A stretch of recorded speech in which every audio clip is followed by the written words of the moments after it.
vanoggend dan ons derde boodskap oor ken die Heilige Gees, en ek wil vanoggend met ons praat oor hierdie gedagte, naamlik, hoe kan ek hom herken?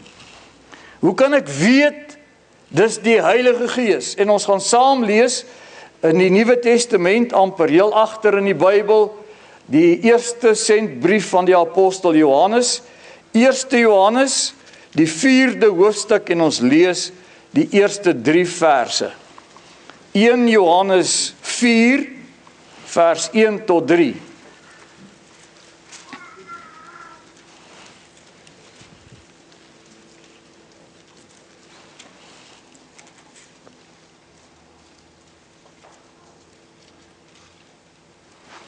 Johannes 4 vanaf vers 1. Geliefdes, glo nie elke gees nie, maar stel die geeste op die proef, of hulle uit God is, want baie valse profete het in die wêreld uitgegaan.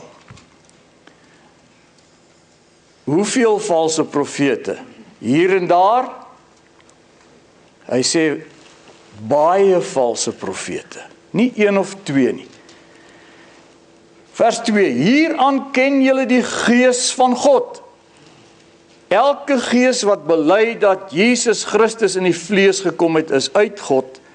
En elke gees wat nie bely het dat Jesus Christus in die vlees gekom het nie, is nie uit God nie. En dit is die gees van die Antichrist, waarvan julle gehoor het dat hy kom. En hy is nou al in die wêreld. Vers 4 sê, glo nie elke, vers 1 van hoofstuk 4 sê, glo nie elke gees nie, maar stel die geeste op die proef, of hulle uit God is. Vers 2 se eerste paar woorde sê, hieraan ken julle die Gees van God. Hoe kan ons die Heilige Gees herken of identifiseer?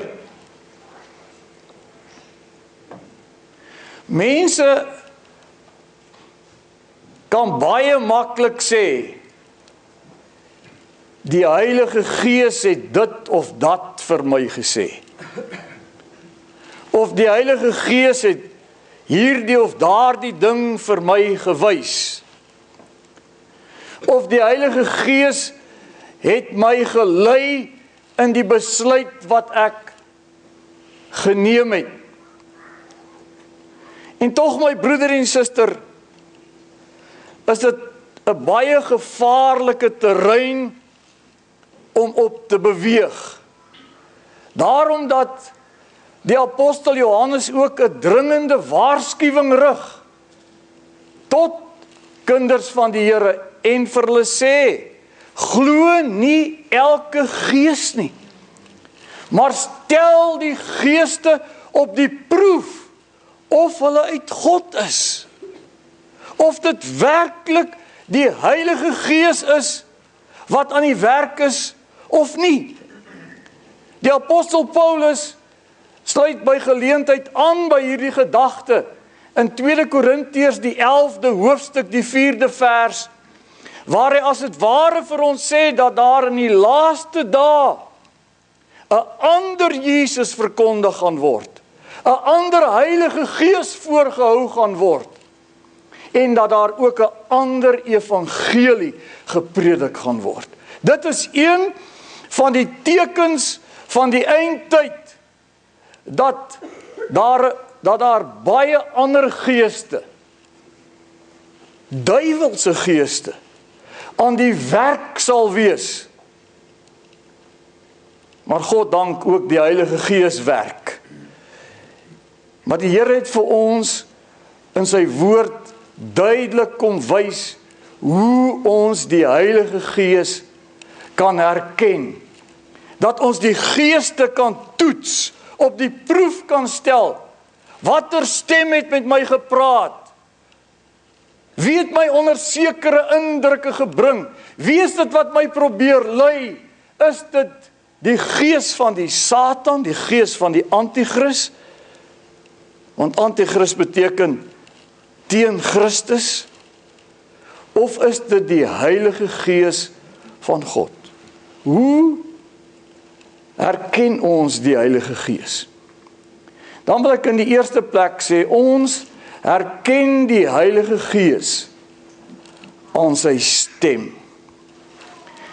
Nou, in Openbaring 13 vers 11 word daar van die valse profeet gepraat. Ons lees in Openbaring 13 vers 11 dat daar het 'n ander dier uit die aarde uit opgekom en hy het 2 horings soos die van 'n lam. Wie is 'n lam in die Bybel? Jesus Christus is die lam van God. Johannes die Doper roep in Johannes 1 vers 29 uit by die Jordaan toe die Here Jesus na hom toe aankom. Roep hy uit, daar is die lam van God wat die sondes van die wêreld wegneem. Nou sien ons hier in Openbaring 13 vers 11 kom daar 'n dier uit die aarde uit op en hy lyk soos 'n lam. Hy lyk soos Christus. Maar dan kwalifiseer die Bybel wie hierdie persoon is wat lyk soos die lam. Die Bybel sê, maar hy het gepraat soos 'n draak. Wie's die draak? Satan, die duiwel. Met ander woorde, hoe kan 'n mens identifiseer of dit die Heilige Gees is en of dit die gees van die duiwel is? Jy herken hom aan sy stem. Hy lyk soos Christus, maar hy praat nie soos Christus nie. Sy stem verraai hom. En dit is hoe ons die Heilige Gees herken. Ons herken hom aan sy stem. Die Heilige Gees sal nooit dinge sê wat in stryd is of buitekant die woord van God is nie. As die Heilige Gees praat, sal hy altyd praat in lyn met die woord van God. Sal hy altyd praat wat in die woord van God vir ons uitgespel word. Johannes 16 vers 13 sê, wanneer hy gekom het die Gees van die waarheid, sal hy julle in die hele waarheid lei. Omdat hy nie uit homself sal spreek nie, maar hy spreek dit wat hy gehoor het. En ons het verlede week meer daarby stilgestaan deur vir u te sê, hy spreek nooit sy eie gedagtes nie. Hy spreek altyd die gedagtes van die Vader en van die Seun. Dit wat in die woord opgeteken staan. Johannes 14 vers 26 praat van die trooster wanneer hy gekom het. Dan sal hy ons alles leer en herinner wat ek julle gesê het. Dis wat Jesus daar sê van die Heilige Gees. Hy sê wanneer die Heilige Gees kom, wanneer hy praat, wanneer hy spreek, dan spreek hy dit wat ek julle geleer het en wat ek vir julle gesê het. Hy spreek die woord. So alles wat die Heilige Gees spreek, kan jy toets aan die woord. Is dit Bybels? Is dit wat die Bybel ons leer? Is dit skriftuurlik? Paar jaar gelede, toe die sogenaamde Toronto Blessing, wat eintlik 'n Toronto curse was, die kerke wêreld getref het en mense omgeval het en rondgerol het en geblaf het soos honde en gekraai het soos hoenders en gelag het asof die kerk 'n sirkus is, het ons teen hierdie goed beginne praat, het ons by geleentheid met jong pastore gepraat en gesê, maar die goed wat nou in die kerk gebeur, vind ons nie in die Bybel nie. Weet jy wat was van hulle se antwoord? Bybel of nie Bybel nie, ons glo dit. Geliefdes, stel die geeste op die proef of hulle uit God is. Jy herken hom aan sy stem. Hy sal nooit praat wat buitekant die Bybel is of in stryd is met die Bybel nie. So daarom moet 'n mens altyd sy stem toets. Is dit skriftuurlik? Is dit wat Jesus geleer het? Is dit wat die Vader vir ons voorgehou het? Mense het al vir ons gesê, die Here het my gelei om te skei. En ek weet, hier sit baie geskeide, dierbare kinders van die Here vanmôre in hierdie gebou, en ons harte gaan uit na elkeen wat die smart van egskeiding beleef het. Maar weet u, dit vat nie die feit weg, dat God nooit vir iemand sal sê, jy moet skei nie. As die Here Jesus met sy disippels praat daaroor, en dis nou heeltemal 'n ander onderwerp, dan sê hy, mense skei vanweë die hardheid van hulle harte. Maar jy kan nie, as ek byvoorbeeld as pastoor met jou praat oor jou huwelik, sê pastoor, weet jy, die Heilige Gees het my duidelik gewys ek moet skei nie. Want dis teen die woord. Die Bybel sê God haat egskeiding. Ek noem dit as 'n praktiese voorbeeld. Hoorie wat ek vanmôre vir u sê. Ons leef in 'n gebroke wêreld. Daar is baie redes waarom huwelike op die rotse loop. Maar ons mag nooit sê, dis die Here wat ons gelei het om dit te doen nie. Verstaan nie my gedagte? Want dit is nie in lyn met die Bybel. Ek kan nooit byvoorbeeld sê, die Here het my gelei om te steel nie. Of die Here het my gelei om in 'n buiteegtelike verhouding betrokke te raak. Dit hoor 'n mens ook. Wanneer daar ongeoorloofde verhoudings is en jy praat met die mense, dan sal hulle vir jou sê, maar ons glo met ons hele hart, dis die Here wat ons bymekaar gebring het. Dit is nie wat die woord ons leer nie, dis teen die skrif, dis buite die Bybel. Dis nie die Heilige Gees wat so iets vir jou sal sê of jou lei om so iets te doen nie. Jy erken die Heilige Gees aan sy stem, net om u beswaarde gemoedere te verlig. Dis soos die twee Kaapse pastore. Die een pastoor het elke Sondag 'n heerlike hoendergereg wat hy en sy gesin eet. Die ander pastoor ly honger, hy krepeer van elende. En hy sê eendag vir sy kollega, hoorie jong, hoe kry jy dit reg om elke Sondag 'n hoender op die tafel te hê? Hy sê, ek bid vir 'n hoender. En daar gaan so 3 weke verby, en hulle is weer by mekaar, en hy sê, hoorie so jong, gebed werk nie. Ek bid nou al vir 3 weke en ek het nog steeds nie 'n hoender op die tafel. Hy sê, man, jy bid verkeerd. Hy sê, nou, hoe moet ek dan bid? Hy sê, man, as ek bid dan sê ek nie, Here, gee my 'n hoender nie. Ek bid, Here, wys my 'n hoender.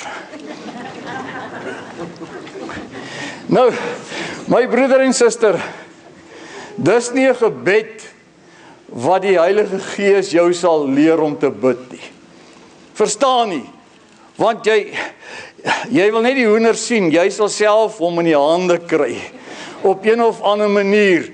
Dis nie hoe die Gees werk nie. Verstaan nie, jy herken die Heilige Gees aan sy stem. Dis altyd in lyn met die Bybel en Bybelse beginsels. Dit wat die Vader en Jesus sou leer. In die tweede plek, ken 'n mens die Heilige Gees aan sy leiding. Hoe lei hy 'n mens? Hy het 'n sekere manier hoe hy 'n mens lei. Nou, die Heilige Gees lei die kinders van God deur hulle Gees, deur die wedergebore Gees. Die Bybel sê in Spreuke 20 vers 27, die Gees van die mens is 'n lamp vir die Here. Wat doen 'n mens met 'n lamp? Jy steek 'n lamp op in die duisternis as jy wil sien waarheen jy gaan. En as Spreuke sê die Gees van die mens is 'n lamp vir die Here, beteken dit dat die Here gebruik jou gees om vir jou die lig op te steek. sodat jy kan sien waar jy gaan en beweeg. Paulus haak daarby aan in 1 Korintiërs die 2de hoofstuk vers 11. Hy sê, want wie van die mense weet wat in 'n mens is, behalwe die gees van die mens wat in hom is. Dan kom hy in die laaste deel van daai vers, so weet ook niemand wat in God is nie, behalwe die gees van God. Dan kom hy in die volgende vers, dan sê hy hierdie woorde. Hy sê, want ons het ewenwel nie die gees van die wêreld ontvang nie, maar ons het ontvang die gees van die lewende God, sodat ons kan weet wat ons uit genade ontvang het. Dan kom vers 16 van 1 Korintiërs 2, hy sê, maar ons het die sin van Christus. Die King James en die meeste Engelse vertalings vertaal het vir my mooier, we have the mind of Christ. Ons het die gedagte van Christus. Die Heilige Gees lei 'n mens deur jou gees. As jy 'n kind van die Here is, dan het die Here volgens Efesiërs 2 vanaf vers 1 jou gees lewend gemaak. Nou daar's verskillende stemme wat met 'n mens praat as mens. 'n Mens is gees, hy het 'n siel en hy woon in 'n liggaam, driedimensioneel. So het jou liggaam 'n stem wat met jou praat. En 1 Johannes 2 vers 16 vertel vir ons, wat is hierdie stem? Dit is die begeerlikheid van die vlees, die begeerlikheid van die oë en die grootsheid, die opwinding van die lewe. Met ander woorde, die stem van jou liggaam is die stem van gevoel, is die stem van vleeslike begeertes. So jou liggaam praat met jou liggaam het 'n stem, vleeslike begeertes, en dit is 99.99 kere nie die stem van die Heilige Gees nie. Want ons vlees is verdorwe. Ons vlees is onder die vloek en onder die val. So, dis nie 'n stem waarna jy gereedelik moet luister, die stem van die vlees nie. En baie keer sê ons as kinders van die Here ook vir mekaar, ons behoort dit vir mekaar te sê, jy's nie nou geestelik nie, jy's vleeslik. Dis die stem van die liggaam is begeerte. Maar jou siel het ook 'n stem. Jou siel se stem is die stem van rede. Want ons weet in die siel is gesetel jou wil en jou rede, en ek wil nou nie te ingewikkeld raak nie. Maar die stem van jou siel is die van rede. Jy wil alles uitredeneer. Ons sien byvoorbeeld in Lukas 5 vanaf vers 1, waar Petrus en sy manne die hele nag deur vis gevang het en hulle het niks gevang nie. En hier kom die Here Jesus en hy sê vir hulle, gooi die net aan die ander kant. En wat sê Petrus vir die Here Jesus? Here, ons het die hele nag deur hard gewerk en niks gevang nie. En onthou, Petrus was 'n gebore en 'n getoe visserman. As hy vir jou gesê, daar was nie vis nie, dan is daar nie vis nie. Hy het daar groot geword, dit was sy werk. En hier kom die Here en hy sê vir hom, gaan weer terug en gaan gooi die nette uit. En dadelik skop Petrus se rede in. Sy siel. Here, daar is nie vis nie. Ons weet waarvan ons praat. Kan jy sien? Die Here praat met hom, maar sy siel praat ook met hom. Deur rede. Maar dan, my broeder en suster, ook jou gees het 'n stem. Die stem van die gewete. Die kind van die Here se gewete is in die besonder opgeskerp. En Paulus kom in Romeine 9 vers 1, dan sê hy daar dat hy nie lieg nie, maar dat sy gewete stem saam met hom in die Heilige Gees. Hy koppel sy gewete aan die werking van die Heilige Gees. Met ander woorde, jou gees, die ware jy, die wedergebore kind van God, het 'n stem, die gewete. En die Heilige Gees gebruik jou gewete om jou te lei. Nie jou liggaam nie, nie jou siel nie, jou gewete. En ons sien byvoorbeeld in 1 Samuel 26, daar waar Dawid by En-Gedi wegkruip in die spelonk, terwyl sy skoonpa Saul hom wil doodmaak. Ek ken die verhaal, ek kan dit tog maar weer gaan lees, 1 Samuel 26, as jy dit gaan lees, of is dit 1 Samuel 24, ek dink is eerder 1 Samuel 24, vanaf vers 1, en toe Saul kom Dawid kruip agter in die spelonk weg, en Saul en sy manskappe is voor in die spelonk, en hier sê Dawid se manskappe vir hom, hoor wat sê hulle vir hom, dit klink so geestelik, hulle sê vir Dawid, die Here gee jou vyand in jou hand. Waarmee ons boodskap begin het, die Heilige Gees het my gewys, die Heilige Gees het dit vir my gesê, stel die geeste op die proef. Hier sê hierdie manskappe, die Here gee jou vyand in jou hand. Maak met hom wat goed is in jou oë. En dan sê die Bybel, gaan Dawid stilletjies en hy sny net 'n stukkie van Saul se mantel af. En dan sê vers 5 en vers 6 van daardie gedeelte, maar Dawid se gewete het hom gepla, omdat hy die slip van Saul se kleed afgesny het. Weet jy, die omstandighede was reg. As hy na die omstandighede moes luister, dan sou hy gesê het, waarlik, hierdie is van die Here.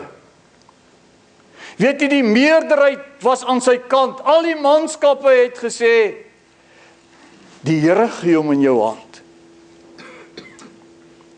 Terloops, Eksodus 23 vers 2 sê, jy mag die meerderheid nie volg in wat verkeerd is nie. Die meerderheid is gewoonlik nie reg nie. En in die derde plek is dit mos maar iets kleins wat Dawid gedoen het. Hy het maar net 'n stukkie van die mantel afgesny. Dis nie 'n groot ding wat hy gedoen het nie. Maar weet jy, ten spyte van die feit dat die omstandighede uitgeroep het, doen dit. Ten spyte van die feit dat die meerderheid gesê het, dis die regte ding, dis van die Here. Ten spyte van die feit dat dit 'n ou klein dingetjie was wat hy gedoen het, sê die Bybel, Dawid se gewete het hom gepla. So jou gewete lei vir jou altyd reg. Al sê die omstandighede wat, al sê die mense wat, al lyk dit maar na 'n ou klein dingetjie wat jy gedoen het, jou gewete, as jy waarlik 'n wedergebore kind van God is, kan jy maar na jou gewete luister, want dis die plek waar die Heilige Gees praat. Hy lei ons deur ons gees, en die stem van ons gees is ons gewete.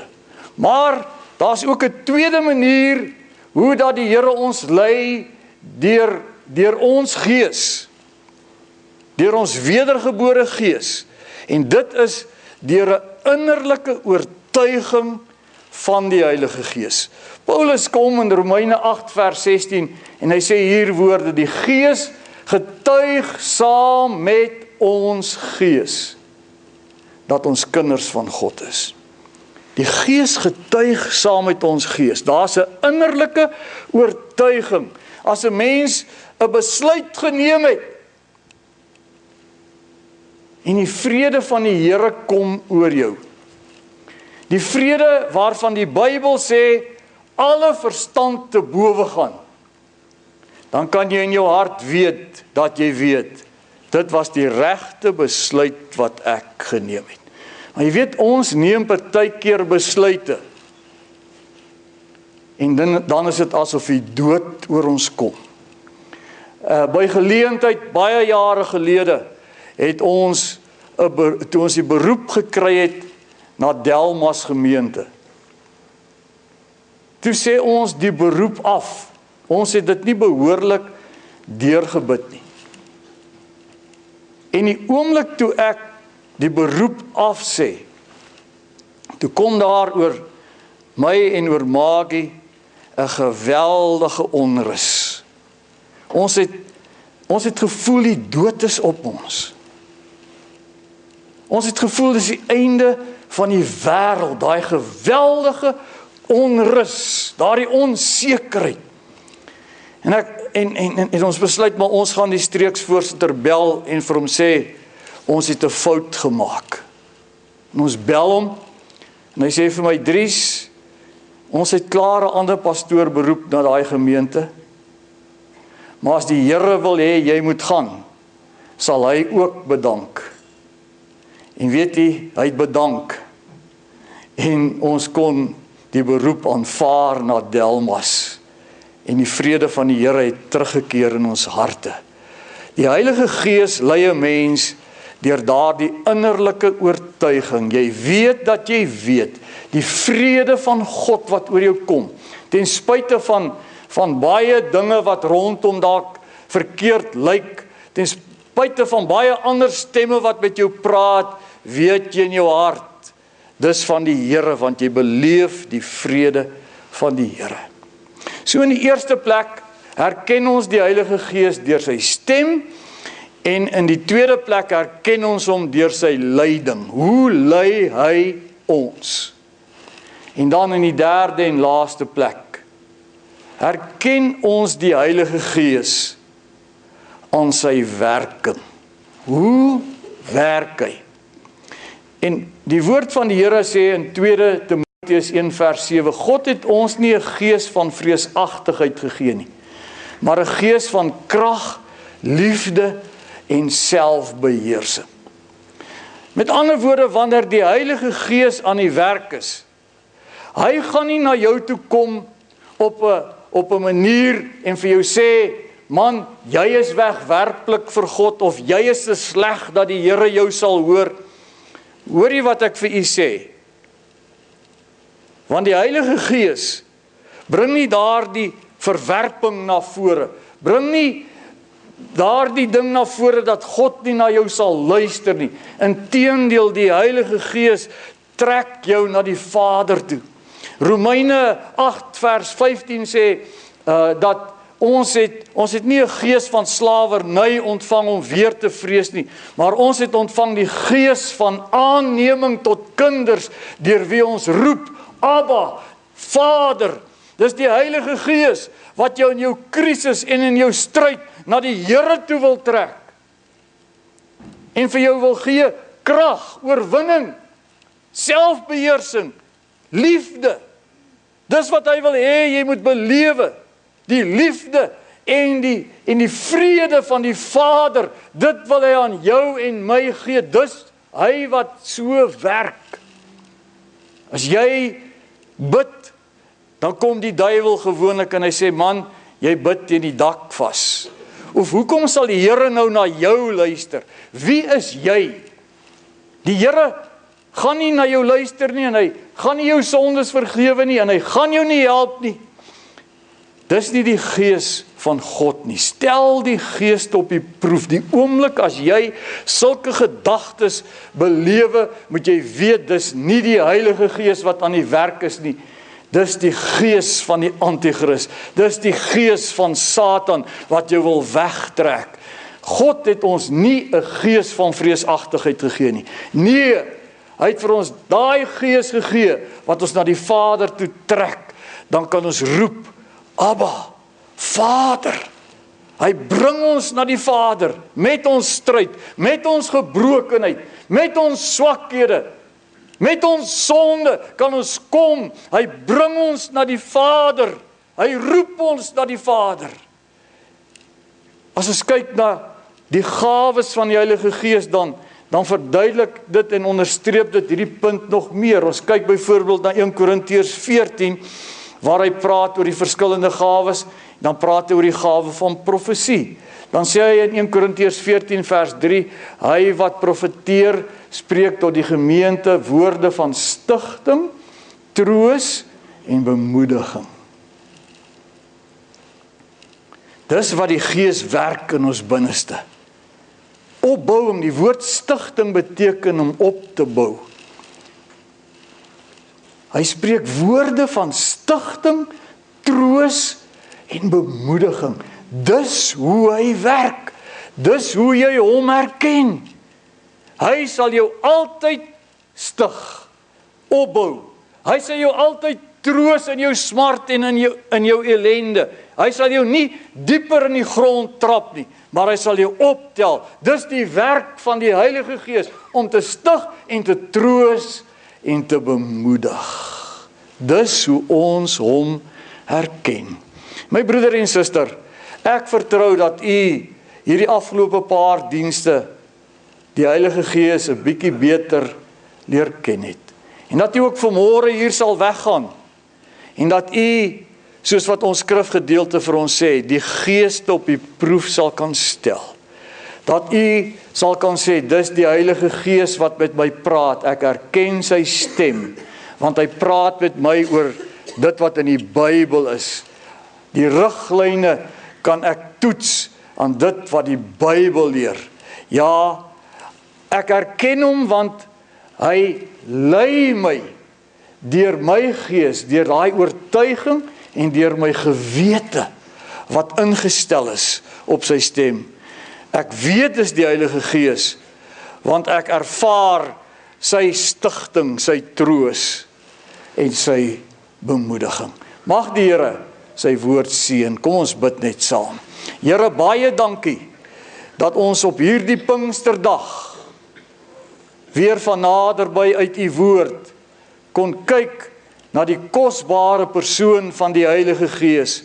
Hoe dat ons hom kan identifiseer, Here, tussen al die ander stemme wat met ons praat.